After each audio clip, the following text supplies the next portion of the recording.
Hola amigos, Sean, brand ambassador with Spanish 55 here. This is the fourth and final video on our series, How to Speak Spanish Like a Native. Cómo hablar español como un nativo.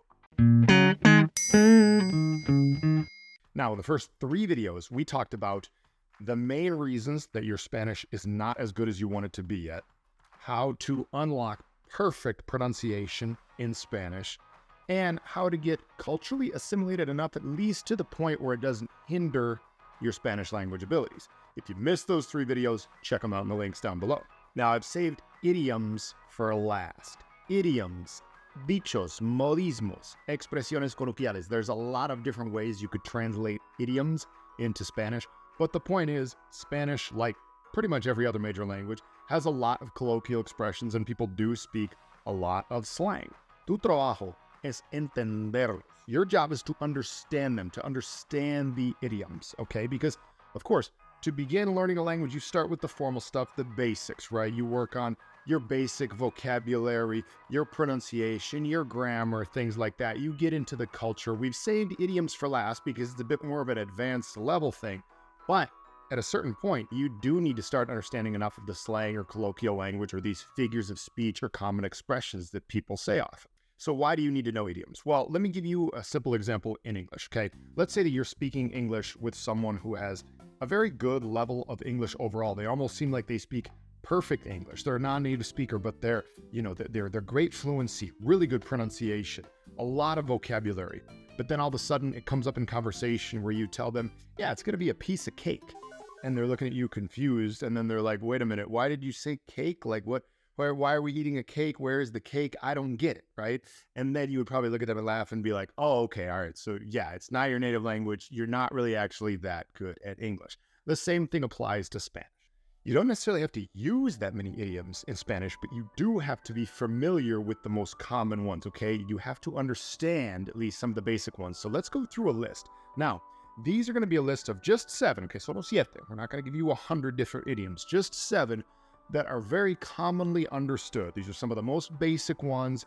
They're understood in basically and used in basically every Spanish-speaking country. And there is kind of a not so direct translation into English, but there is kind of a matching phrase in English. Oftentimes it's not a direct translation because a few words are slightly different, etc. Número 1 es matar dos pájaros con un solo tiro. Kill 2 birds with 1 stone. Matar dos pájaros con un solo tiro. Okay, so to kill is matar, matar dos pájaros, 2 birds, con un solo tiro, with just 1 shot. Okay, they use the word shot instead of stone. Matar dos pájaros con un solo tiro. Get 2 things done at the same time, right? Número 2, hablando del rey de Roma. Hablando del rey de Roma. Speaking of the devil, that's the way we say it in English, okay? They say the king of Rome, hablando del rey de Roma.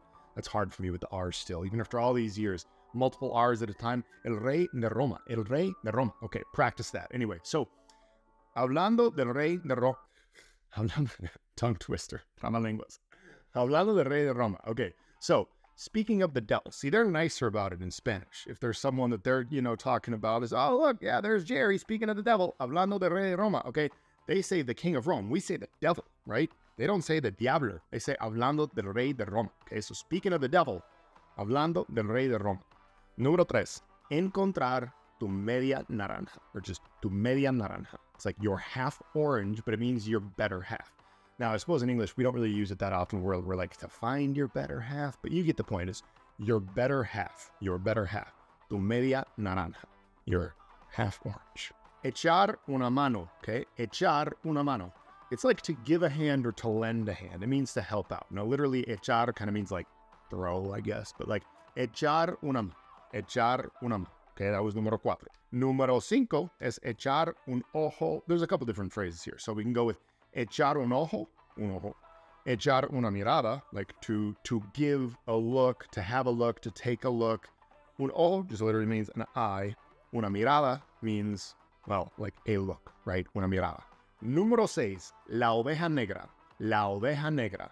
And this one basically is a direct translation, okay? So it's just like the black sheep, right? Like, oh, eres la oveja negra de la familia. Like, he's the black sheep of the family. We don't like him. Whatever the issue is with him, whoever it may be. Número 7 y el último es dar en el clavo.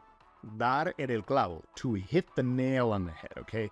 They're basically just saying to hit the nail. So this is about as direct as you can get as well, but dar en el clavo, like you got it, exactly. You nailed it. You hit the nail on the head. Has dado en el clavo. So that's the list.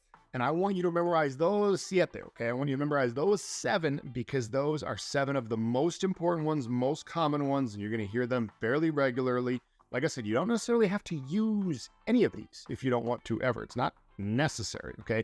Instead of saying, has dado en el clavo, you can just say, you got it exactly right. You could say it the formal way rather than using the figure of speech. You never have to use idioms, but it's very important to understand the most basic ones. One other important point as it relates to colloquial slang language is around the use of swear words or profanity.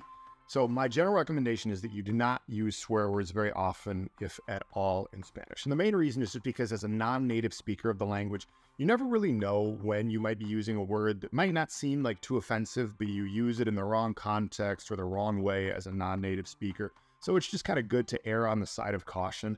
Plus, I mean, as a non-native speaker of a language, using swear words and like learning swear words before we even learn, regular vocabulary words, which is fairly common, unfortunately, among language learners, it's just not really that cool. Like, have you ever heard someone in English, for example, that's like a non-native speaker and they have a not so great accent, like a noticeable foreign accent? They don't speak that well, but then they're like dropping F-bombs in English all day because like that's what they hear in the movies and they think it's cool. And like, it doesn't really actually look cool. It just kind of makes you look stupid and disrespectful. And yeah, so just don't be that guy or girl in Spanish. With that being said, it is, however, valuable to understand swear words, the same way it's valuable to understand idioms, okay? O sea, tiene valor entender. Es importante entender los dichos más populares y las palabrotas más populares. It's important to understand the most important idioms and swear words, but don't use them, especially swear words. Y bueno, chicos, eso es todo por el video de hoy. That is all for today's video. So like I said, this was the 4th and final video in this series, How to Speak Spanish Like a Native. If you missed the first 3 videos, click the links down below, okay? Check them out. You can unlock perfect, well, dare I say perfect? Perfect's a tricky word, but you can get your Spanish as close to nivel nativo, to native level as possible, okay? This is something that I'm super passionate about. It's one of the life quests of mine. Anyway, I know you can do it too. Vámonos. Bueno, check out those other 3 videos. We'll talk again soon. Hasta pronto.